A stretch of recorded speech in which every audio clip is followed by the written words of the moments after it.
is the Stubborn German Podcast. Once again, it's been a while, but we are back at the basement bar, Mr. Steve Nichols. Yes. I'm here with proprietor of Stubborn German and the Stubborn German Podcast, Mr. Chris Ron. Am I the proprietor of the Stubborn German so. Podcast? I think you're the proprietor of the Stubborn German Podcast. I just push buttons. This was your idea, by the way. How's it going? It's going really good. It's great. Who else is with us? We have some guests. We have, Mr. Stephen Nichols, good friend of ours. And, say hello. Hello. All right. Robin. There he is. And we also have Mr. Adam Stumpf. Hello, hello. One from and Stumpy only. Spirits, yeah. So we've got a couple returning guests here, and we're doing the field trip. Yeah. When were we here last? Is that season 1 or season 2? I think you wrapped up one. It feels like it's been a while. February, but, about a year and a half ago. Yeah. Sounds about right. A couple of bottles ago. So yeah, we the first time we were here, Steve had always kind of shown me pictures. So Steve is a regular at our bar. He's probably there. Yeah, you're a regular. Sorry. Not that there's anything wrong with that. He's there once or twice a week, and he's a lot of times he'll come in. He'll be with his wife Karen and son Sandy and his wife Jackie. And they'll kind of all just, the four of them kind of meet up there, get together and hang out, swap stories and, figure out how the week's going, that kind of thing. And just good people, always, really kind to the staff, to the servers, and they love that. They even bring their dirty glasses up to the bar when they're done, which is, if you want to gain some brownie points with the bartenders, and if there's a long line, get your beer first, bring your empties up. See, I didn't know that was. I didn't know you didn't do that. I always bring my empties I back. thought you were supposed to. Yeah. I mean, I do when I go someplace, but brownie points for sure. Adam's quiet over here. Adam's it's quiet. I'm just taking notes. That's insider tips right there. That's right. Yeah, right. Well, we're going to get into all of that, Yeah. but really, what our listeners we want to should know probably- most Yeah. is what the German word of the day. Yeah. Gosh. Well, I have that right here. The Thought you might. German words of the day. Words. It's another one of these phrases, these German crazy phrases. Das war de Pudels Kern. Wow. One Got more that? time. Das war des Pudels Kern. Okay, we like to be polite on this podcast. Do we? Let our guest go first. I feel like Adam should maybe Adam should probably go take first. a crack at it. Adam, sprechen Sie Deutsch? I feel like I'd be able to get it if it weren't for the dialect kind of If it weren't for the pronunciation weird issue language. here. Give me that one more time, Chris. Okay. Das war des Pudels Kern. I love it. No. Nope. The answer is no. And yeah. that was the last time you were on the podcast. Yeah, no, I got nothing. Your answer was no. No. Nope. Okay, we'll come back to you. We'll let it marinate. Steve, what do you think? I love it. It's real close. It's right there on the tip right of my there. tongue. Yeah, is it's it? right I'm there on sure. the tip How of my many tongue. words is that, Chris? 1, 2, 3, 4, 5. What? Five words. Das war de Pudels Kern. It's a dog in there somewhere. There's a dog in there. What's a poodle?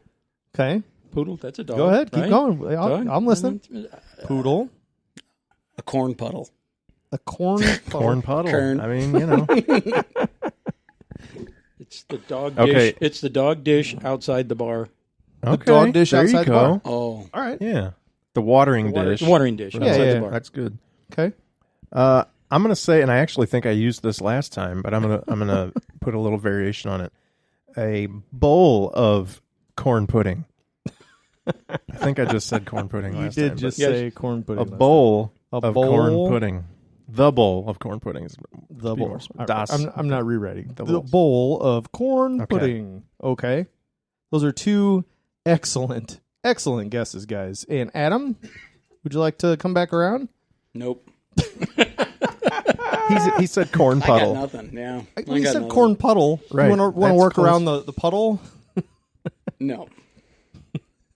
Okay. All right. He's He standing says firm on 9. 9. Adam says All right. 9. Well, we will Love come it. back at the end of the episode and reveal the Yeah. winner. One of us won, I'm pretty sure. Pretty sure. Great job, guys. Yes. Steve, did you get the confetti installed in the ceiling since last time we were here? I know last time we were here, Kevin got the German word of the day correct. and we didn't have the confetti like we do at the brewery. So he was a little disappointed, but No, but I could probably find leaky water line. I could probably find something over in the safe that we could, make some make racket some with. explosion with. Yeah. Okay. Now, speaking of Kevin, you may have noticed we did not announce him at the beginning of this episode. No, he's just been really Once quiet. He's again. here. He didn't announce us, you mean? Right. Yes. This is the, third episode in a Third row in now a without row Kevin? that we're going to have to try to We make are it through without Kevin. Hurting without him. It's not great. Well, Kevin's a very busy guy, and this is kind of his busy time of year. So he's out traveling the country and announcing car shows and all kinds of We fun didn't fire things. him. No, he's always got a job Yes, here. he will always be welcome. We miss you, Kevin. We'll get you back soon. Man, I'm dying over gonna here. be What okay? happened? I don't know. Did you I'm drink that moonshine I got next to you? emotional because Kevin's Steve's- not here. And yeah. All right. So kind of what brought us here, besides the generosity of Steve, is I saw him at the bar the other day, and we're catching up. We're enjoying the Blanton's flight that you had. Oh, yeah. And And the Penelope. yeah, that's right. Mm-hmm. And I just, said, hey, how many bottles are you up to now? I think the last time we were here, I'm sure we can talk about this, right? was You're only not- like 7 it's or not a 8. secret. Yeah, he's 7 or 8. I think he had 250 when we were here last time. Right. So I'm thinking He's got to be up to, 270, 270, 280? Yeah. maybe 300 if Been it's been a good year year. and a half. What are you up to, Steve? Around 430. Nice 130 work, sir. bottles. You are That's You the don't open, drink that's the enough. open ones. my hero. Under your feet, behind you. And it looks like it. I took some pictures I'll put on Facebook with the episode, but Did you? Good. oh yeah, there are a lot of bottles here, and you expanded. So Yeah. if we Yeah. can paint a picture for the audience here, Okay. what did you have before? I know you had some wine in certain places that now is bourbon. Yeah. You got a whole new wine's shelf gotta over go. here. Yeah, behind the bar there. I think Chris made the suggestion. Well, you could always get rid of the wine rack that had like 4 cases of wine in it. Right. So Genius. that wound up and went. Thanks for the credit on that one. Yeah. It didn't go goodbye. It I'm just sure moved. Karen loves that somewhere. No, yeah, she said the wine's not going. You can just relocate it. So it got relocated over along the wall. That works. And then most recently, under the center, there used to be a microwave. Well, it's gone now. You don't need that. You don't need a microwave. All you do is pop popcorn in it anyway. Yeah. We can do that Hot upstairs. bourbon. One of the Should we find some other things One that of we the- don't need here? one And of we the- could- what about those glasses? first. There you go. I could You put, drink straight out of the put it bottle. there. I haven't done that or straw. Oh. I added a shelf up there above the fridge, and Old Forester Oh, yeah, nice. went up there when I started kind of looking at moving things that take something as a group, and so the Old Forester went up there nicely, and then yes, as you mentioned just recently, last week I built a little bourbon bookcase per se. Yeah, that It thing's kind of looks cool. like the Stumpy's shelf over there. Does it? It is Beautiful. It's the most Yeah. beautiful It thing looks I've ever good, seen. doesn't Well, it? and yeah. So I moved Old Monroe, so there's a whole shelf for Old Monroe, and then Bardstown and Jack Daniels is up on top, and then down below is some Makers and Castle and Key. Yeah. So that took about 45 bottles. Yeah. You Off might the have main more bar. bottles of Stumpy's than I do, but I own a bar. Right. That's awesome. When do you get your distributor license? I think you could you get a second career here. Yeah. Are you on the TTB's radar yet, you think? No. You will be now. No, Yeah. I don't do any aftermarket stuff. I don't buy and I don't sell. Good I just, disclaimer. That is I just true. give away drinks when people come over. Yeah. Yeah, look up there and find a bottle that's not open. That's pretty tough. Yeah. Yeah, they're pretty much all open. So I think there's 1 or 2 down here, and I didn't have the Heaven Hill ones. I think right there. oh, The one with the we'll, black, we'll have to crack one those with the black open. top. 1 or 2 yeah. on 430. That's not too bad. Yeah, that's right. Well, you didn't look in the warehouse. The 150 back behind us in the warehouse, they haven't been open. No. Nice. So we kind of we were talking a little bit off the air and kind of prepping for we do prep for these episodes sometimes. We got a couple of drinks. That's right. What we were saying, like you don't have a whole lot or many at all of the just crazy expensive, impossible, dream bottles. You just kind of when you find one that you haven't had, you pick it up, right? So Yeah. you're not going crazy with these secondary price of Yeah. spending hundreds and hundreds on one bottle. Yeah, No. it's drinkers. Come down here and get any one of these, and just Not they're- that there they're isn't good. some really good stuff. Oh, down here. there absolutely is, and there's allocated stuff up here for sure. But I see tater bait. oh yeah, That's an interesting word. We need to come back to that later. that's the next episode's German word of the day.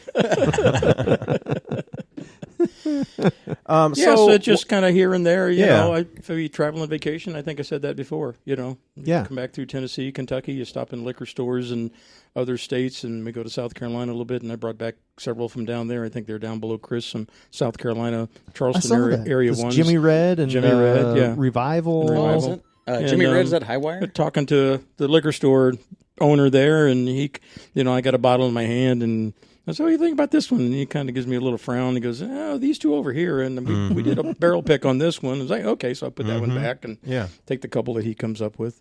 Same way in come through Tennessee. Liquor store was close to the hotel there that I've stopped at a couple of times in Knoxville, and they do some barrel picks there too. So kind of got some of theirs. The it's hiding behind Chris. The Dickel 15 year. Oh yeah. They had the No, not that one. Right. yeah, That's where did Broken Dick- Barrel. where did Oh, here Dick- we go. Yeah. Where did Dickel go? Yeah, the Dickel 15 year. Yeah. What proof is that? 40. No, 40%, 80 proof. No, there's another there one. another What's one? What's Next another? to What's it. the one next to it? No. It's like 104, 105. To the right, yeah. Barrel Select. That one is 86 proof. Hmm. Went the wrong I way. don't know. Oh, here we go. This is 52.3. So if anyone can double that. 104 and 0.6. 6. Yeah, he had pointed out to me that's not their normal 15. That was a gotcha. special. And so it's like, okay, I'll take 2.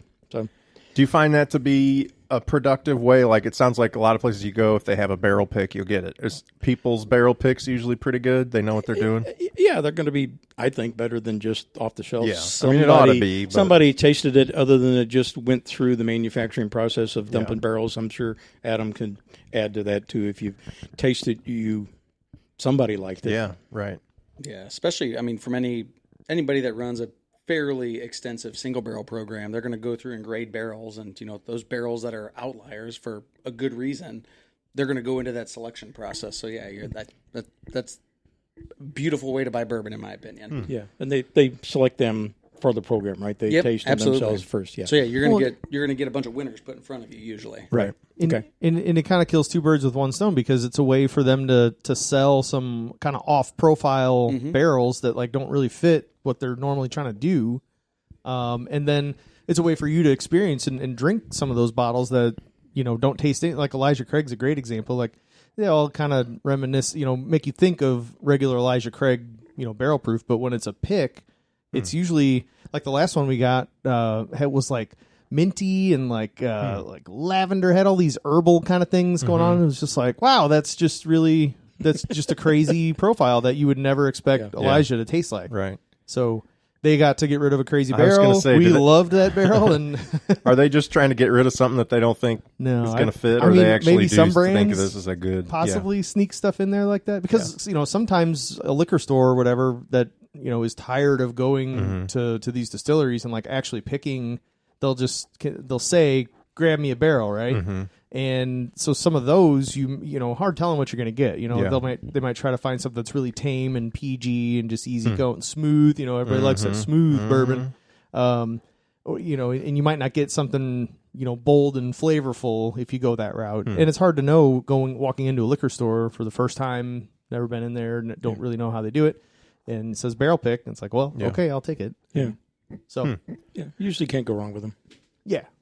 So, Chris, when you guys are doing a barrel pick, are you thinking, I want to pick something that most people are going to like, and maybe that's No. a smooth, easy drinker? No. Okay. You get something that you're going to like, or the handful of people with you are going to like. So far, so good, but I have always picked what I want to drink. And I'm just hoping that everyone else likes the same kind of stuff that I like. Because you do get people that are, 90 proof is high to them or Yeah, whatever, yeah. right? And so you can't necessarily try to please everybody. Yeah, So you're going that's why God made Basil Hayden, and that's fine. right, Well, it's yeah. 80 proof, so. Okay. Well, the old Elijah barrel picks, 94 proof. Yeah, I mean, that's right. but just think of how much barrel picks have changed in the last, whatever, Right. 3-4 years. That's a great point. They used to do Evan Williams barrel picks. Yeah. They don't anymore at all. Yeah. It's crazy. Yeah. It is. So, Steve, when you're doing your traveling, do you do a lot of research? Do you go hunting for a bottle? You just kind of... Get lucky Yep. or unlucky. Okay. It almost has to be that way. You've got so many. Sometimes you I've tasted couldn't- it. You know, Chris is an influence. You know, if Yeah. you go up there and I see he's got Sorry. something, either it was the bourbon of the week or just something I taste different. I mean, I said before, I used to travel with work a lot and a little more opportunity to be sitting at other bars and tasting things. But now it's kind of, try something. The chicken cock, I think I got on from up yours. The next thing I know, they got another one. They got a rye out. And next thing you know, you got now you've got four four of them bottles out. of chicken cock Yeah, over there. 4 bottles of chicken cock back there. It's Good looking bottle though. They are. They're kind of cool. And Yeah. so I've got the little cap on them. And, Yep. yeah. Hey, you So- don't even need a glass with those. No. Yeah, it comes with its own pour on top. Yeah. I have a question, but first let's go around and what is everyone drinking right now? That's our goal for this this episode is to announce what we're pouring as we go here. So I'll start. I have Castle and Key Redemption Rye, but it's the cast strength single barrel. That Steve, I guess you got that down there, huh? Yeah. Yes. Yeah. Okay. What do you got? I think I picked that up in Tennessee. I think when I was driving through. Okay. Yeah. That's where I got that. I have the Knob Creek Rye barrel pick. Oh, ours. Okay. Yeah. Cool. Yeah. Adam, what's in? Oh, what was in your glass? I had the Knob Creek Rye as well. It was very good. Yes, 3 of us had the same. I also have that. So okay. Chris was All right. trying to be different. Well, and, I saw this is Adam's was good. empty, and I'm like, well, we got to get him refilled, It was and we a need tiny to little pour. announce. So you said this was the barrel pick with Stubborn or who? Yes. Okay. Yeah, with Chris. That's our ours and Dean's liquor pick. The one we Gotcha. split. Yeah, Okay, I guess cool. your distributor, The latest one, whatever that we you did. call him, brought in the sample Yeah. packages. That's what I still have the one box over there. Oh yeah. Went nice. down in his basement and Yeah. they started pulling out bottles that night, and we did both a bourbon and a rye that night. Yeah. And then Chris had to make sure we knew what the bourbon and rye tasted like beforehand, so he had to pour drinks before, and then we tasted the 3 samples. Those are and, called acclimation drinks. Yeah, I was very well acclimated at the end of the night. Can't start with one of the single barrels. That would be rude. Adam, what are you having next? I know you're eyeing it up. I don't know. There's Well, call a it little out. much up I here. know. Call it out, and I'll go grab it for you. There is. I was trying to think. There's a term for when you can't decide because you have too much selection. It's I called don't- indecision. I guess there's an actual word for it. Tell us. Confusion. Somebody get on Facebook and tell us what it is. It's the German word of the day. It is. We need to figure that It's out. Das Ver-ish, whatever. Corn puddle. Hardin's Creek? Oh, that's the 2-year-old That's the one. 2-year. That's awesome. There's stuff behind it back there. What's Yeah. looking good to you, Adam? The little book. You can break the little book out. You might have to move a thing or two to get to it.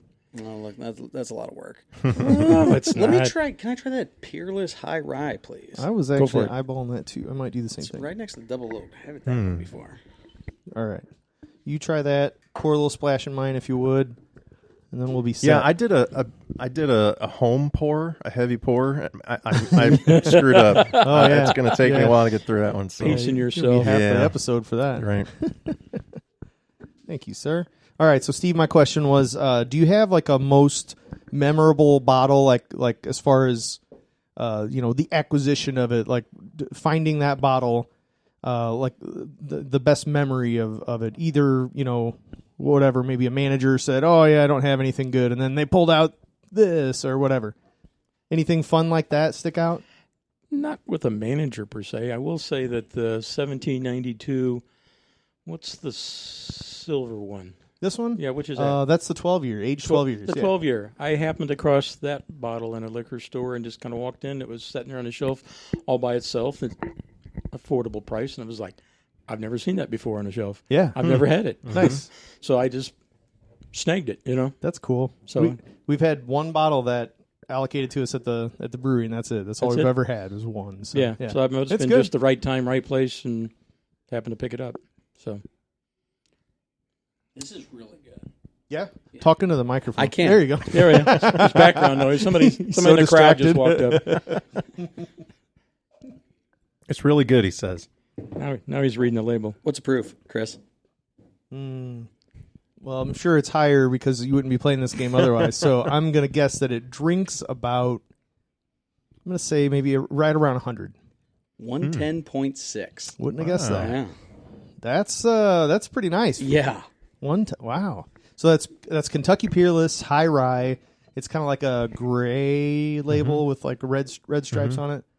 So they kind of have different colors for different things. But yeah, that's a great bottle. Great find. Yeah. Did you get that at the distillery or no? No. Yeah. Do you remember where you got every single bottle? No. You do too. No. I mean, a lot of them are going to have stubborn German on them, and it's a barrel pick. You're going to see that quite often up there. And I do pick up bottles from Chris. No, just liquor stores around, whether it's in town or run up to Fairview or South County or just, Do you use any? Stumble across them. Do you use any? Are you on any like Facebook groups, or do you use any kind of program, computer programs or do you check values of bottles before you buy them, or are you just kind of hoping and trusting that whatever they're selling it at is fair, or you kind of just have a feel for it when you buy 500 bottles? You kind of know. Yeah, no, I'm not part of any group, and I don't, stock things out, or if I know there's Facebook groups out there. I was in a liquor store the other day, and I hear a guy behind me on the phone, and it's like, hey, it's your bourbon guy. Hey, they got a bottle of this, and they got a bottle of that. You want that? I'll pick it up for you. And I'm like, not part of any of that. Don't play with any of that. Yeah, I don't play with any of that. I mean, it's either I've kind of had it or I tasted it like the Peerless. I don't know where I think we picked up probably our Peerless Rye there at the distillery the first time we were down there in Louisville, and Karen really liked it, and so I don't know, probably second or third bottle of that.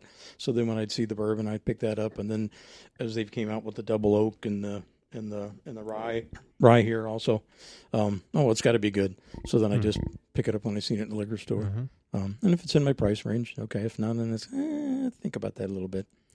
So I get on a brand that I kind of like the Penelopes. And it was funny, you had the tasting the other night with the toasted, and I just ran across a bottle of that at the end of an aisle at the liquor store 2 days before. And they said, this just came out. Yeah. So I'm like, oh, cool. So nice. It's kind of that way. I know I'll run across, like I said, a brand and know I kind of like it. So when they come out with a new one, I do it. Yeah. But I mean, talk about a way to build a collection. Look at those bottles back there, and I mean, half the guys in the bourbon groups would kill for, tons of those, right? Yeah. So to build this by word of mouth and trying things and asking people's opinions and visiting these different stores, what better way is there to do this and experience bourbon? It's so cool. To do it kind of organically like that, just as you hear about something, go seek it out or whatever, and not really get caught up in any of the. He's got a handful of Buffalo Trace products up there, but out of the 400 whatever bottles, we're talking what 10, 12 bottles that came from. It's got the Wellers, got the Kosher wheat and the rye, and Eagle Rare and Sazerac, and Taylors, that's all delicious bourbon. But just Kentucky I'm saying Tavern, to not get caught up in all that and seek out things that you're playing the game right, in my opinion. You're opening your eyes to more of what's out there than just what everyone seems to be chasing. Yeah, it's not XYZ liquor store has Horse and Jockey today for $4.99. I got to go get it. Right. Yeah. Horse and Jockey. And I know some friends that have bought bottles and they just sit there and they're never going to open them. It's like, what's the point? Yeah. Right. It's to be opened and frank. So I try to make a point when I bring it home. It sits here on the back bar until I can open it, taste it, and then try to find a home for it. Right. Figure out where it's going to fit. The Remuses were that way. I mean, I don't know if you're a Remus fan or not, but I started out with their normal good old George, and I knocked back a few bottles of regular old George, and then ran across his higher end Remus. Up above it. Oh, yeah. The right behind the repeals. The repeal, That's the yearly release. Yeah, and I've got the 1, 3, 4, 5, and 6. Oh, you do have one. I think I drank the 2, and then 4, 5, 6. Isn't that what I got? Yep. Yeah. You're exactly right. Yeah, you don't have I two. drank the 2 somewhere along the way when it first came out, and then didn't realize it was in a sequence that they were going to keep doing. Yeah. Dang, now I'm out. But that's awesome. Yeah. Okay, Chris. Chris. That's a good collection there. Yeah. Scan the shelves Okay. and just kind of tell people, we're going to brag a little bit here. So, Okay. just pick out some that stand out to you as like, oh, wow, that's a good one. Or somebody might be All interested right. in that. Just, Well, there's a stubborn all German good, but barrel pick right there there. you That go. looks great. No, there's the Luxrow Distiller Series. I think you can only get that at the distillery. Yes. It's 12-year. Yeah. you Got can an only old get that. bottle of Kentucky Spirit that has the fan feathers. And the fantail. And let's And see. that my sister got me eons ago, and they went down and took a tour. Nice. And that was before I had a whiskey collection. So Yeah. that might have been the start of it. I can blame it all on her. He's got all the Taylor E.H. Taylor bottles, like the small batch single barrel and straight rye. Of course, we got the Horse and Jockey Blantons. There's about 9 or 10 bottles of Wilderness Trail up there, which All of them. is very impressive, and I cannot wait to dive into those. 3 or 4 bottles of different barrel bourbons. Yeah. Rossville. Seagrass up there? Seagrass, Vantage, Dovetail. Yeah, Rossville Union stuff. Big Basil Hayden collection, big Knob Creek collection. Our buddy Chad would be proud that you have lots of his stuff. Good, lots of different Woodfords here, even some of the Masters collection. A couple different Blue Runs, those are fun. And Yeah, I'm looking for the new one that you had at our Brownwater meeting. oh yeah, The rye. There's a Emerald Rye. Yep. Emerald rye. Yep, I haven't yep, seen yep. that yet. Is that a Penelope Architect and Toasted back there? Yes. Yes. Yeah. Well, there's rosé. There's a barrel. Is that Maybe oh, that's a rosé, toast. That's a toasted rye and a toasted bourbon. Actually, those are all really Yeah, those are good. Got a bunch of Elijah Craig different barrel picks and barrel proof bottles. Mm-hmm. Oh, one of my favorite bottles ever, that Heaven Hill Bottle and Bond, that always catches my eye. Got Couple- the Evan Williams Experience bottles Yeah, back I was there. just gonna say that. Yep. Yeah, Couple, that's- those are. It's the one that's not open. We'll have to do that. Well, I'm not gonna open another man's bottle, but I will drink out of it. If you pass it over here, I'll open it. Okay. You ever do the Doc Swinsons? No, but I see there's top a few left back up there. there? I just don't know much about them. But Yeah, they're twice barreled in somebody else's barrel. I'll lay my mic down here. okay, Steve's busy for a minute, so So we kind of talked about, there's not a ton of the crazy bottles, but then you've got plenty of, affordable bottles that, sub $30 bottles, but good stuff. So, you're not like a snob about it or an elitist or whatever. You got I can't even, I'm not the aficionado that you guys are, but it's like anything I can think of, you've got on the shelf. Of course, Chris says, of course. And then we talked about the backup. Did you see the closet of the backups? I didn't see it. I will warehouse. though. The warehouse. Yeah. There's a door here with a labeled warehouse, and I do need to go see that. You got to have backups. It's a twist off, Chris. It's a twist off. It's a twist off. Yeah. Not All that wax and all that fancy But it stuff. has a wax seal. That's Yeah. premium. Come on now. wax seal twist off. When are you going to wax seals?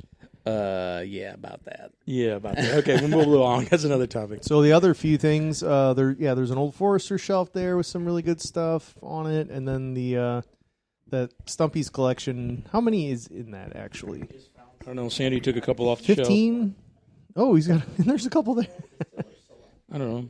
Oh, he's got some of the distillers. There's a dozen or more down there. Good Jack Daniels collection. We'll call that bourbon just for tonight. 15, 16. It's Stumpy's. The Bardstown collection, too. Yeah, good Bardstown collection. Mhm. He's got Some just about signed every bottles up fusion. Adam, do you even have that many Stumpy's bottles in home? No. Not even after we bottle. That's crazy. That's like, Makers. sometimes when people come over to my house, they're like, how much beer you got? Where's all your beer? I'm like, At work? got a couple cans of Stag. I got here's a really old, can of one of our, barrel aged beers that's just been sitting there, or like a low fill, can of something. Yeah. No, I don't have anything good. I think I still have one can of your, I don't know if it was your first batch, but like when you were putting the kind of generic label and handwriting You got the beer on there. handwritten, And, yeah. First. Those are COVID worth batch, a lot right? Yeah. on the secondary market. That's right. Yeah, the COVID batch. COVID beer. That's right. So I brought a cup for me. I got to start learning how to spit bourbon out. Really? Yeah, Because you just want to taste it. And Adam knows where I'm going with this. Okay. Right. I've been asked to judge a whiskey competition in St. Louis tomorrow morning. Really? Tomorrow Yeah. morning? Tomorrow morning. Like I have to be in St. Louis at 8:00. Oh, that is Yeah. an early start. It's a very early start. You So I, should've- number one, can't get too was gonna inebriated say- tonight. Does And number two, I need to learn how to do this because I have a feeling that's what you do at a whiskey Yeah. competition. You should have seen the pile of bourbon that was sitting at really? the distillery. Yeah, it was insane. Okay, so fill them in on what this Okay. all is and how why was there bourbon at your distillery? Yeah, so this is we were basically the receiving distillery for the Heartland Whiskey Competition, which is hosted by the American Craft Spirits Association, ACSA. They're kind of like the, if not the leading voice, one of the leading voices for smaller distilleries in the United States, legislatively, just all kinds of stuff. Great stuff for advancing the industry. The Heartland competition is more focused, as you can imagine, around the Heartland, and specifically corn. So there's some different, I guess, stipulations as to what you can put in and what you can't, that kind of thing. There's got to be corn or influence from corn and all that. So stuff. we're not going to have any 100% rye whiskeys or anything. That's exactly there right. will be Yep. corn and Yeah, okay. you got it. So but I mean, you could put in a rye whiskey with corn in the mash. You can put in bourbon, blah blah blah. Sure. There were probably 15 different categories you could select. Like we put 3 bottles in, but competition is at Still 630. Yes. That's where the judging is taking place.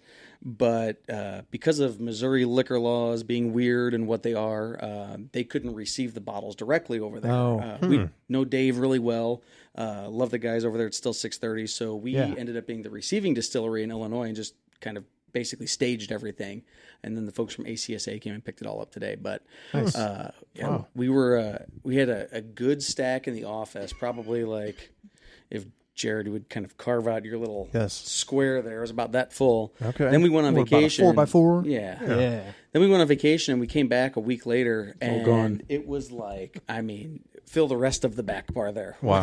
With boxes. Whoa. There was, Holy cow. somebody shipped in a cooler. Like it was like, a big styrofoam cooler full of bottles. And I don't know how many bottles were in it. Maybe there was only 2 bottles. Yeah. I just really didn't want it to break. Yeah. But, Wow. however, I have heard that as of today, we have not had any more boxes delivered to the distillery, but there are 8 distilleries with outstanding boxes. Oh, wow. Yeah, I don't know what's going to happen to those whenever they show up. So, do I have to send them back? That's Like, sad. Yeah. what happens? So if they show up tomorrow, Right. sorry. Now, are you didn't also win. are you also judging? I am not. You're not. You just hooked up Chris. Yeah, so I would have loved to judge, but kind of a conflict of interest thing being that I basically got to see all the entrants and all that. So yeah, they do it right. They do it. It's a blind competition, so it's based on the whiskey's merit, not the prominence of the brand and whatnot. How nice the horse and jockey is on top of the bottle. Yeah. Yeah, some might say. And you have to spit out the sample. Is I don't know. I mean, do you? I guess. I mean, I got to drive home. I feel like part of the experience is the. It sure is. The hug and all So that, last night you know. I practiced. I can imagine. I did. I did too for some reason.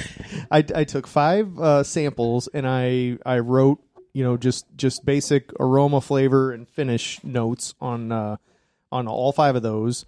And there's literally a spittoon, spittoon. here. I have my cup. I'm fine, thanks. You can use the spittoon. It's fine. Maybe I'll That's dump what it it's in there for. afterward. Sorry. So yeah, I don't know. I mean, after I did 1 or 2 just spitting it out and not actually drinking, I was just like, I don't know what I want to feel the burn. I want to feel how it drinks. This Peerless that we just had is a great example of that. Like it says 110 on the bottle, but it drinks about like 100 proof is what I thought. So that's interesting to note, and I would call that a pretty good quality in a bourbon. So.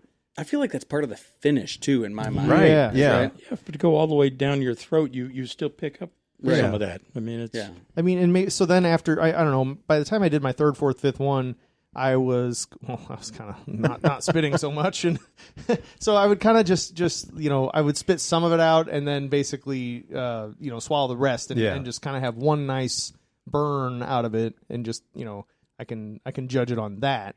Well, make sure that worked out okay. Make sure you see some other judges spitting before Yeah, you I'm going to, just yeah. Well, Well, I'm hoping maybe like only have to judge like 5 samples, and I'll be like, I've okay, seen cool. I've seen before where they'll have like, you'll be at a table of maybe 5 judges, and you'll have, your table is judging these whiskeys. It's Okay. not that you've got to. Yeah, you're not tasting the whole. What did they say? Pile. How many entrants were there? I was going to ask that. It was like 884. I could be way wrong. You're going to be super hammered tomorrow, dude. Tammy's You have like, to try Tammy's each like, of I them. can pick you up. Or like, you might have to. I have no clue. I have no idea what I'm getting myself into here. Or was it 184? I don't remember. Either way, that's yeah. You're going to be busy. Too much whiskey. Well, and the building have been still 184. 630 is if you don't know is in an old Hardee's restaurant. So that's as big as the place Yeah, we're going to be, and right. there's a distillery in there. So there's not like a ton of room in there otherwise. So I don't know. I'll, in a couple episodes, Yeah. I will have all the I'm info. curious. Yeah, so am I. I still haven't been there. It's very close to where I work. I want to check it out, but I think I have have one of you the guys bottles. been there? go tomorrow. Still Down below. 6:30? Yeah, I should. There's one- Oh, you sure do. there's You got one down Rally there. Point Rye. That's the best one. Yeah. Yep, that's good stuff. And I think I have one of the rums back there. So, did you have to sell Chris? Did you have to give them his credentials and he's a seasoned veteran of the bourbon community, or do you just like, I know a guy? They were begging for literally anyone that would take a day off work to Okay. drink whiskey. All right. Adam's like, I know your guy. Yeah, there you go. 8 a.m. Gotcha, I mean, guy. Yep. No, they had asked if we had any recommendations for any judges or whatever, and I was like, me, pick me. And they said, no, can't do you. Fine. I know got you another guy. Yeah. Go ahead. But it was. I mean, with Chris's, experience in obviously the bourbon world, and then his palate and everything. I think it's kind of a no-brainer. So Yeah. and I feel like when he shows up in his mellow corn shirt, they're gonna be this like, dude's this legit. guy Yeah. knows All right. This guy thing or knows. two. Obviously, this guy knows what he's doing. Now, can you burn out your palate the night before if you're drinking 130 proof? Yeah, Bourbon? I think so. Okay. I mean, I don't know. I think feel like that's it'd be more okay of a, in the morning, but Get the Chase old, it with get the some old water. Forester down. I'd be more worried about the head not being in the right Yeah. place Yeah. than the palate. Yeah, Right? more the hangover. Yeah, Oh. because I can taste my coffee in the morning just fine, even after Right. a long podcasting session. Okay. All right. No, I got that email and that, you've been selected if you're able to judge, and like I email replied and I'm like, I'm pretty sure you have the wrong guy, but I'm in. They asked the recommendation, and I said, "Oh, tell him Chris," to Laura, and assuming that we would get some kind of communication back, and that maybe we would or whatever. I didn't know, and then Chris texted me. He was like, "Hey, by the way, did you sign me up?" So I was like, what do you know about this competition here? That Is this legit? sounds like I'm going to be. Yeah, is this a scam? Are they trying to take my money? So I'm willing to find out.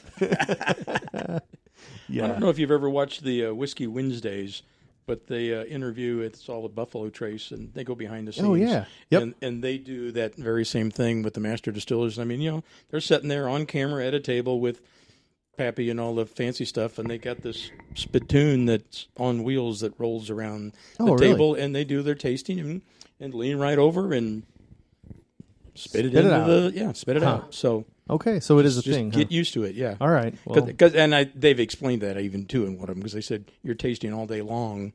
You can't. You probably do that, don't you, Adam? Yeah, You swallow it all. yeah. Yeah. Sometimes We just sample fewer depends barrels. on the day. Downs a hatch. We're not sampling as many barrels as Buffalo Trace. Okay. But Not yet. When we were down in Kentucky the last time, we were at Four Roses, and Brent Elliott was saying that when they're grading all the Four Roses stuff, their MO is basically to dilute to 20% and nose it. And that is how they will select the vast majority of their whiskey as to what it's going into. Hey, this one might be a single barrel candidate. Hey, this is going just in. by the nose It won't touch their lips. Wow. 20% Wow. and nose it. Holy cow. Yeah. So they're making real decisions on where those barrels go just based on Yeah. the nose only. And they're doing really damn good, too. Yeah, Is they his don't nose suck. insured? Yeah. Right. Yeah. All right. Well, Hope he doesn't get a cold. yeah, who am I to call But out hey, Brent Elliott? they've got the shorter rick houses, more consistent That's products, true. so they know what they got, maybe. Huh. That's really interesting. Yeah. All right. Well, cool. Well, I don't want to shift gears too hard, but I do want to hit on some fun Stumpies questions that I had, and basically, I mean, you are here. You might as well talk about your brand. I'm not prepped. So I wanted to kind of talk about your like the tours. Like, how can people go check you out? You know, so I mean, you offer tours, obviously, and that's when Wednesday through Sunday, Thursday through Sunday. Tours are definitely the best way to get like immersed into not only our distillery but any distillery. I feel like we do them Thursday through Sunday. Okay. Thursday and Friday are always kind of like the chill days. Sure. Always, I mean, that's where you can really get into things if you have the time to get there. We do one tour on those days. They're at 3:00. So that's the day to go if you want to really. Yeah, Thursday or Friday at 3:00. It's like the slower days. Saturdays tend to be pretty crazy. Yeah. We do tours at 1, 2, 3, 4, and 5 on Saturdays. Wow. And then Sundays we do them at 2, 3, and 4:00. Nice. Okay. And then, so like, talk about like what's the best way to go to get a tour? How long do they take? What do you cover? Where do you go? What do you see? All the stuff. Yeah. Give me all that info. Yeah. So it's the best $12 you will ever spend in your life. Yeah. So the $12 get you 6 samples of anything that we have got out on the shelf. That can be anything from lemon drop flavored whiskey, peach flavored vodka, gin, if that's your cup of tea, all the way up to like we've got 2 Distiller Select single barrels in the gift shop right now. So you could try both of those. Nice. And maybe the 2 or 3 most recent small batch bourbons if you want. So you can kind of build your own flight, that kind of thing. Oh, yeah, there's a pair of them down there.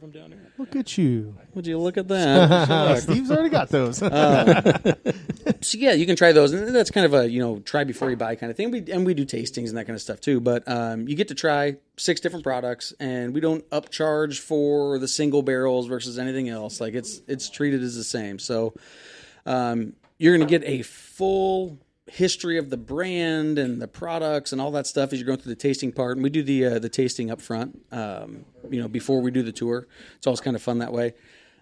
After the tasting, we're going to make you a cocktail, and then you're going to get the full walk around experience of the tour. So we will show you everything from, I mean, you literally see it all. You see the grain mill from where we're whole grain all the way through mashing, fermenting, distilling, barreling, you name it, and there's no questions that are off limits. So we're completely open book and all that stuff. So our staff is absolutely fantastic. They've immersed themselves in the bourbon world and have done a really nice job of educating themselves. So you can throw trick questions to them all day long, and they are much smarter than I and can answer those.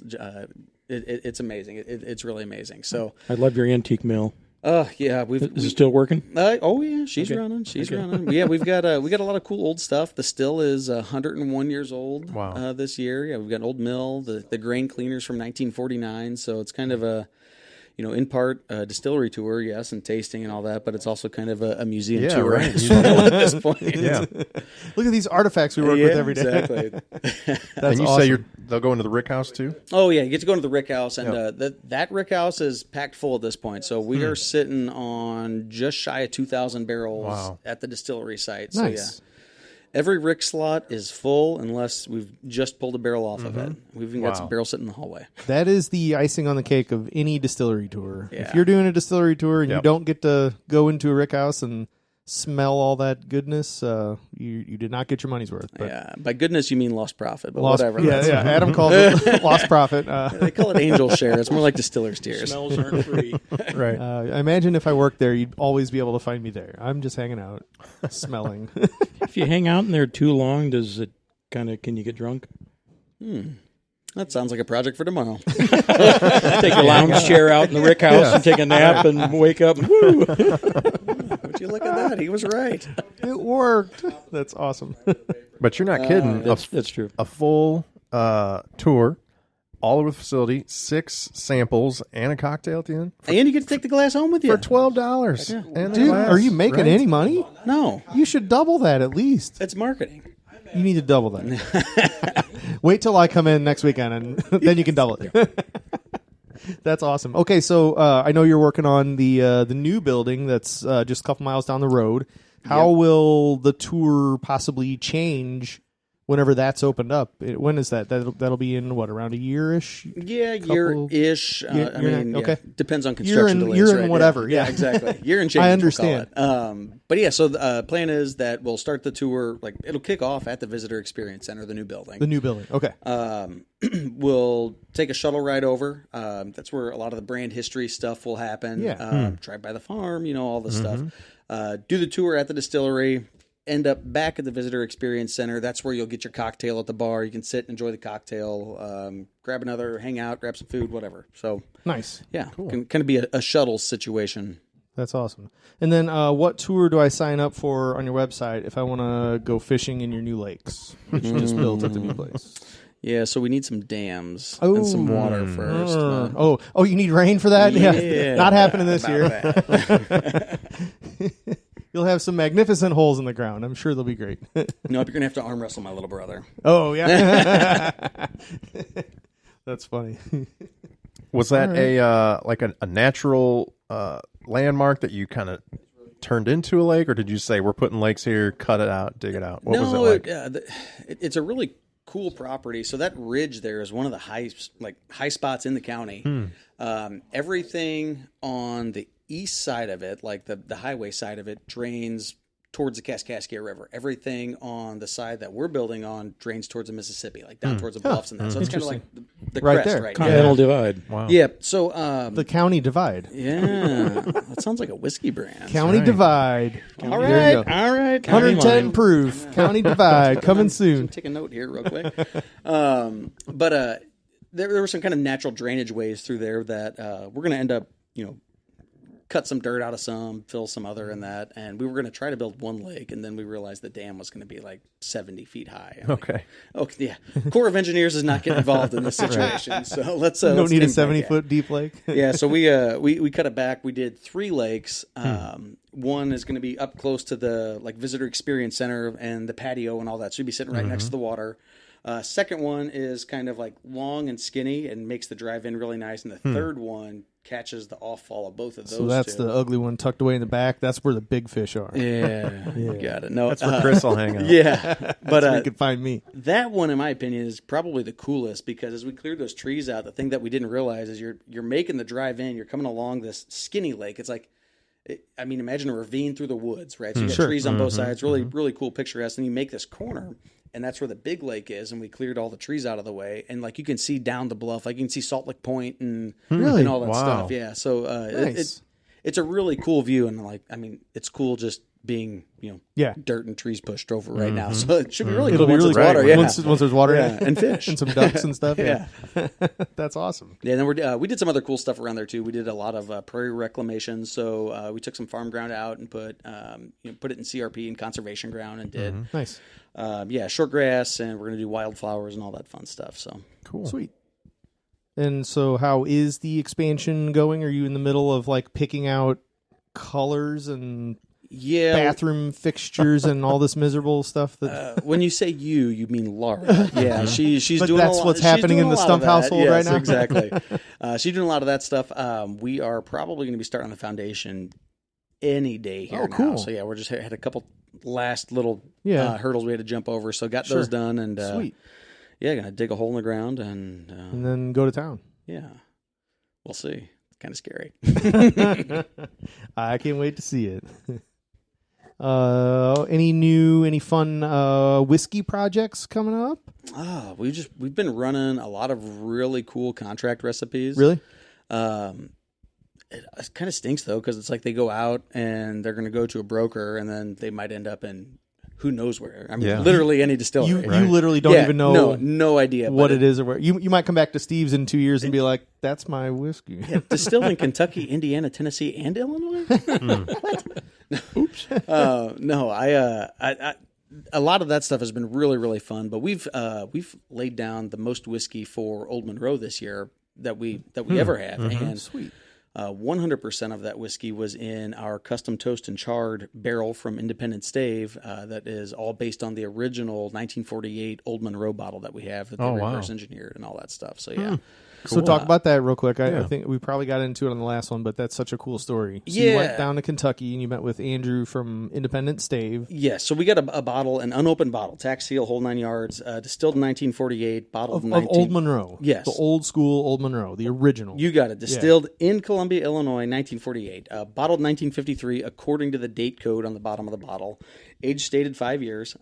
Took it down to Kentucky and gave it to Andrew Weebrink, Director of Research at Independent Stave. They basically ran it through gas chromatograph and chemically analyzed the thing for like what specific flavor influences and chemical compounds did the whiskey barrel that they aged that in put into that whiskey? What was that barrel responsible for? And then what they did is, I mean, they've got all this empirical data, that, you know, of their own stuff. They were able to go back and basically cross-reference and find us and really build us a custom toast and char profile to mimic that original aging profile. And the big difference from like a standard barrel that's going into Kentucky that they're selling truckloads by the hour or by the minute for, it's an air season stave, so less tannic. And then the big thing is that they could tell that the barrel was fire bent, so it had vanillin, which vanilla, right?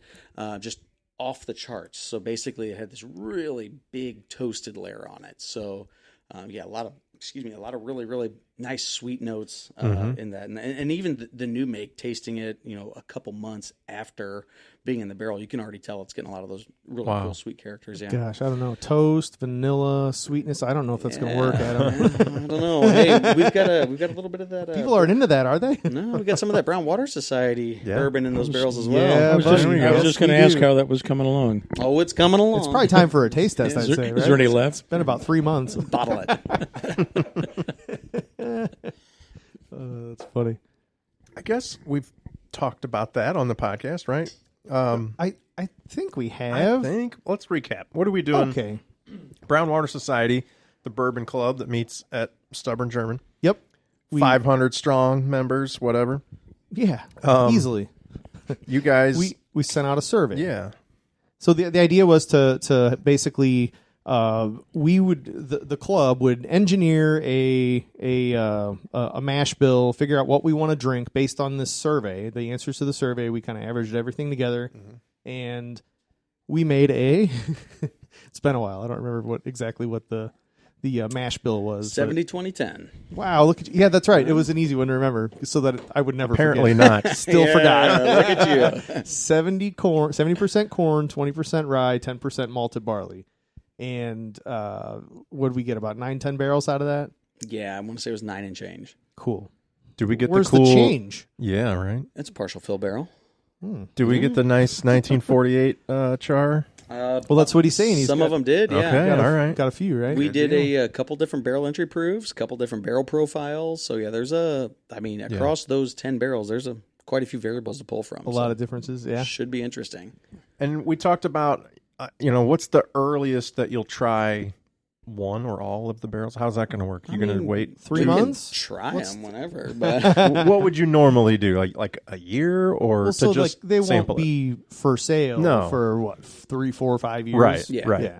So is it even the thing you do? Do you sample it before that, or you just go, well, we're waiting 3 years, so why bother? I would say It's going to be tough to get me to leave your Rick house without at least trying one of them. Yeah, I mean, I would say like on like this particular recipe, it's not our standard recipe. So, being that it's different, it'll probably get anniversary tastings, like a 1 year, 2 year, et cetera, et cetera. If it's our standard bourbon profile that we know generally how it's going to age, we might not taste it for 2-3 years, and. But the interesting thing is you can kind of start to grade them at that point. You hit that 2 and 3 year mark and be like, okay, well, this one is headed this direction. This one's headed this direction. You can kind of start to earmark things, and really all that allows you to do is just be strategic as you pull the barrels out to get to other barrels, put them back carefully. Okay. So the idea being, let's say 4 years in, we pull the first barrel that's ready to go, and we bottle that up and make it available to The Brown society Water members. Society, yeah. And Auction 'em then we kind of know, like, okay, next year this one's going to be good, and 6 years Yeah. in, and then So we 7 years kinda in, do and them maybe as 2 we- barrels here. Yeah. And as the first one sells out, then you start thinking about the next one and what's the plan for the next one. But this so I would could be imagine a in 10-year 3, 4, plus. 5 years, this is going to get really fun. Yes. Tasting and Right. planning and trying to, maybe with this one we should put in a different barrel and do a Yeah. finish on it, or just to Yeah. make them a little different. Yeah. Sign up early for the Christmas party. That's right. It's like the pinhook, Chris. The 4, 5, Oh, yeah. 6, Yeah, 7, yep. 7 year. It's the same batch of whiskey and or bourbon and Pinhook. Basically, took one portion and bottled it at 4 years. 5, 6. Then the next 7. year, bottled the next portion, and so it's up to 7 years. And I think they're going to go up to was it 12 on that one? I don't remember what the thing was. Must have put a bunch back. Yeah, I mean, I think so. I think that, but you have I have 7, and 7 is delicious. But Peerless you've did got- something like that too, didn't they? They did like new make all the way up to yeah, 3 or 4 year or something like and that. it's insanely expensive. And I think like you get to what was it you had some kind of pick or I'm not sure It's how like a how pack that of went. 375s, I think. Yeah. There was something about that, or maybe like you today you get the new make, and then you come back in a year and you try Yeah. the 1 year, and so it keeps you coming back. Sure.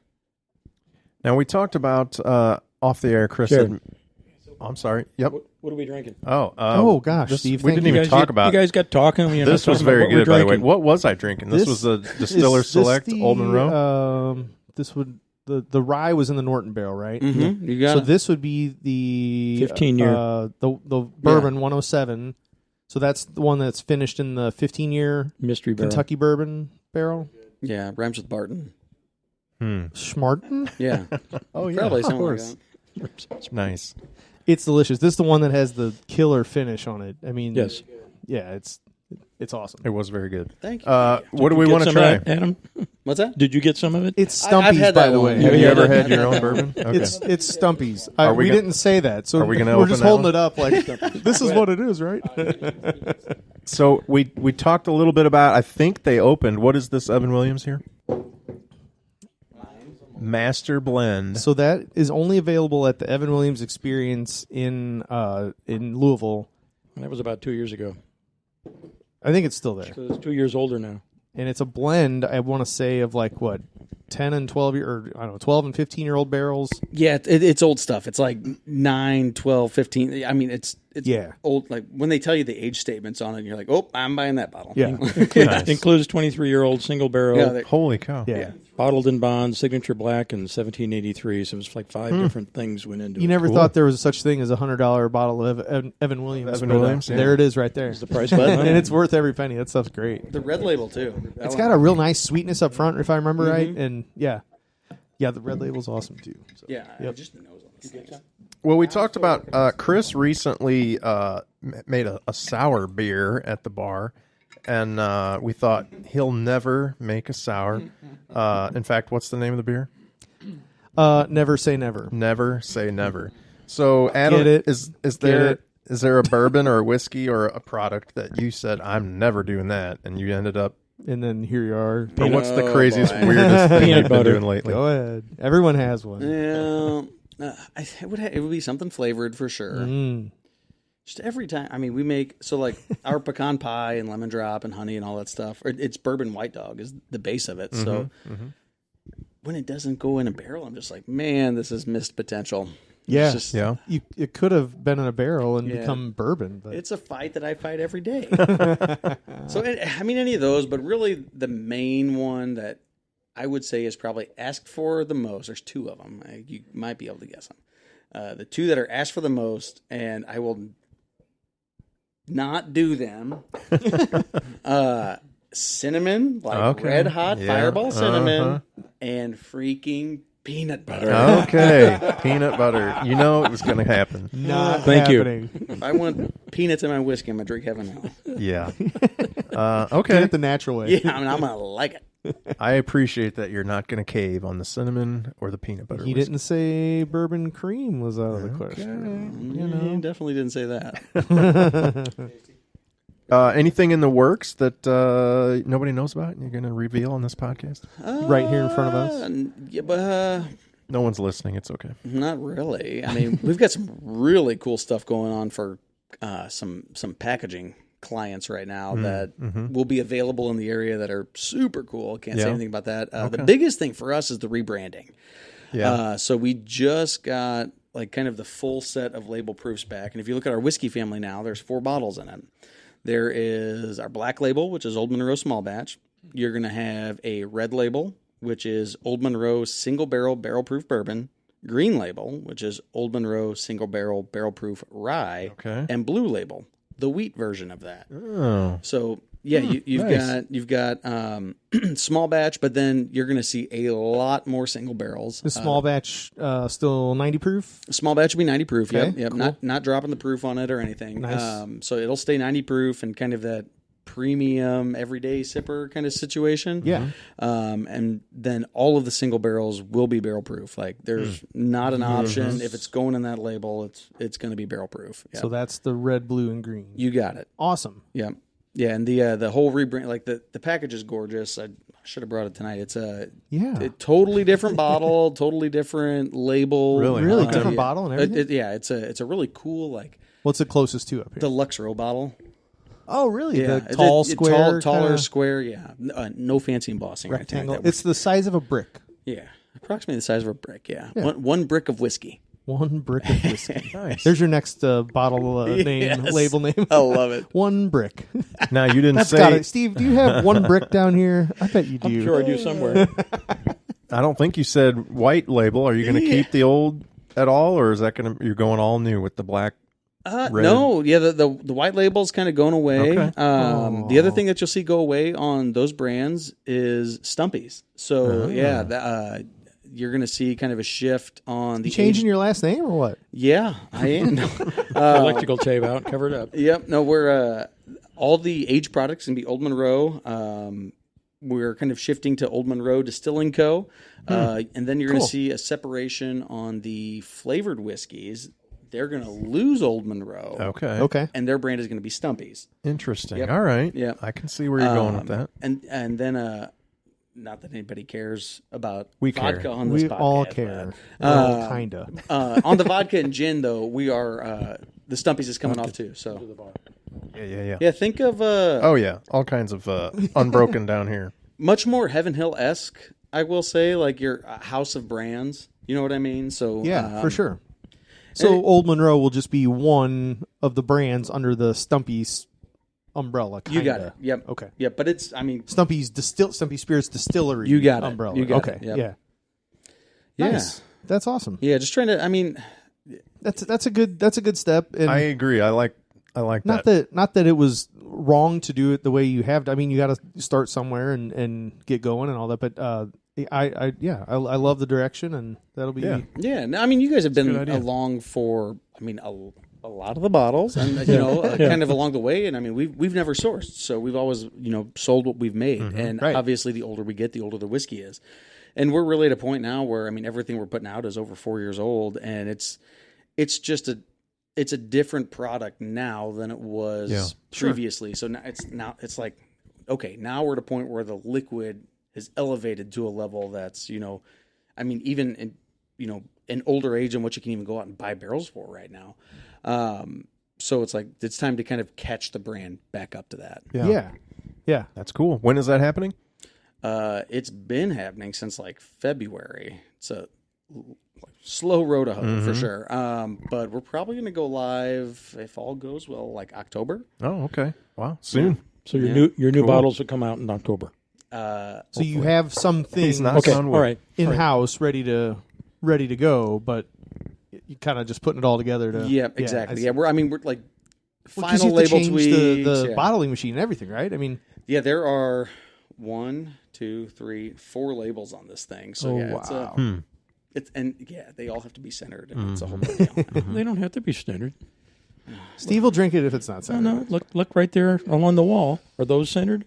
Bullet, yeah. Bullets are all crooked. That's a whole thing. On purpose, they're all crooked. Purpose crooked. Yeah. Old Monroe too. Same reason. Same reason. All crooked. Because they're put on by hand. Depends on what happened the night before. Oh, that's funny. So if we can talk about it, I know we're kind of running out of time here. We're over an hour in, but and I can edit it out if we can't talk about it. But I'm curious about, you say you're changing bottles. What is that process like? I mean, almost every brand has a completely different bottle. How do you pick one? Who's making them? Are they all unique as they seem, or is it really like, oh, you know what, these? And what went into that decision too? Yeah. Process, yeah. A lot. So, I mean, a lot of what you see up there are kind of either custom bottles or an adaptation of what's called a quote unquote stock bottle that is slightly customized. Good example. Look at the Doc Swenson bottle. So that is a stock bottle. There's exactly. It's a particular manufacturer that has those molds, and they're probably domestically. They have them in Mexico and Asia and Europe, and they can pull these globally. Now go down and look at the Calumet bottle, and then look at the Yellowstone bottle, which is really similar with some slight embossing on it. So you can do inlays in the molds and all this stuff. So generally in smaller distilleries, you'll see these kind of stock bottles called, which is what Old Monroe's in right now. Like that's a bottle that we could buy off the shelf, because to get a custom mold made, like, I mean, the Fantail or Blanton's or, any of these crazy things, you're talking minimum runs of usually 1 to 2 full containers of glass, plus paying for the molds, which we quoted a custom bottle, and we saw mold costs anywhere from, on the low end, about $25,000 up to 6 digits. Wow. So I just as a small producer, that's not an option. Like, right. I would much rather put that money in whiskey than glass. For sure. And we But would really, also like like you to do that. you're saying that bottle is a standard, but like I don't see any other bottle that looks like an Old Monroe bottle. Well, yeah, that's true. Nothing. So it's at least that unique. Yeah, exactly. So it's one of those things. That's whenever we originally chose that bottle, that's one of the things that led us to that, is because there weren't a whole lot of brands in that kind of and that stuff. But I mean, like, you see, like the Basil Hayden bottle is a really good example. That kind of wine-esque bottle. You see that all over. I mean, even like, look at that bottle into like the B-Tex, that like Eagle Rare. That Eagle Rare bottle is right. That's the Paramal, Arizona. It was made in Park Hills, Missouri for the vast majority of its life until that plant shut down. And then the Willet bottle is the exact same bottle as that one up there. I mean, if you'd flip them over and look at the bottom of them, the maker's marks are probably the same on them. And so, that decision largely came from number one, what's available that we're not going to have to spend, at least give away our first child for. And then the second thing is we kind of did this really cool exercise of like, okay, describe your brand now. And we went through like these really obscure things, like describe, if you had to describe your brand as an animal, what animal is analogous to your brand versus what you want it to be? Okay. Yeah, my brand, I can't even think of the freaking German word of the day. Like, I don't know. A fish. Grasshopper. I don't know, right? So, but things like that, and we ended up kind of after we went through everything about what our brand is, we've got all these stories to tell. We're a farm distillery. We've got a 100-year-old still. We use traditional distilling techniques. All this stuff. It's like that's so much to tell with a single bottle. So like, let's come up with a concept or a theme. And the overall concept that we came up with is basically vintage modern, basically kind of thing. So kind of this industrial kind of situation. And the honestly, what it came to, if you look at that Lux Row bottle, it's like the angles on that with dark colors and foil and all that stuff kind of just screams this. Kind of vintage piece, but also like kind of almost a modern elegance kind of thing. Good call. Yeah. So he's talking about the Lux Row, the distiller's bottle that I said at the beginning of the episode, the 12-year that you have to get at the distillery. So yeah. Cool bottle, and I can't wait to see the new Stumpy's look. And if you want to get an early reaction from podcast hosts or whatever, feel free to make those available. Drink the liquid we out. Will let you know. Yeah, right. We don't care about the brand. I actually don't care about the bottle that much. No, The cork is important too. That's Adam, right. What kind of cork? Still debating. Either it's going to be decorated wood, or black aluminum that's painted on top with some branding. Nice. Cool. Looking forward to awesome. it. October will be here before you know it. Yes, it will. But what our listeners are really interested in is not bottles and whiskey and beer, but it's the German word of the day. Yes, the German word of the day was Das war des Pudels Kern. Of course. Steve said it means the watering dish outside the bar, like for a dog, I guess. For a poodle. Yes. Jared said it means a bowl of corn pudding. Adam said no. The answer is the core of the poodle, or the gist of the matter. The core of the poodle. It's one of these German phrases that don't really mean anything. The gist but of that's the what- matter. I don't even want to know how to find the core of a poodle. Right? I feel Das like war des Pudels Kern. I'm probably not saying something there right, but That's why I didn't get it. that's why. otherwise we all would have It's gotten like, it. oh, do you mean Okay.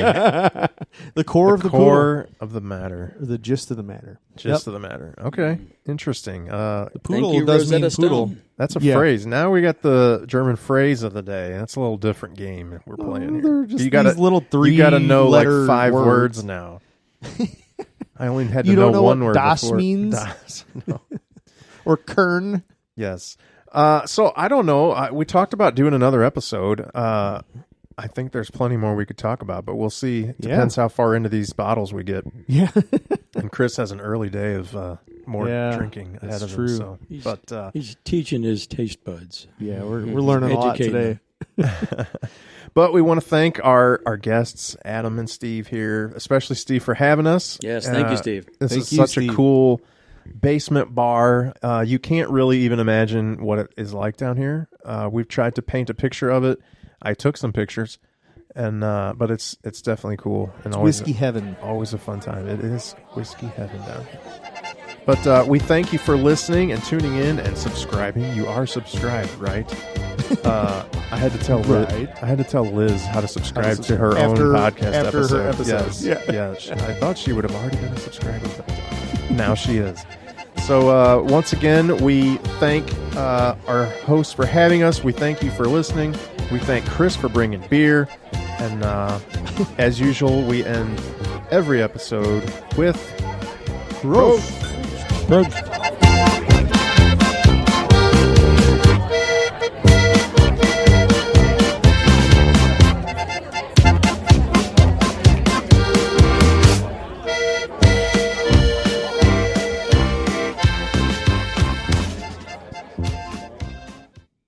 Turn TV up. We put something on TV.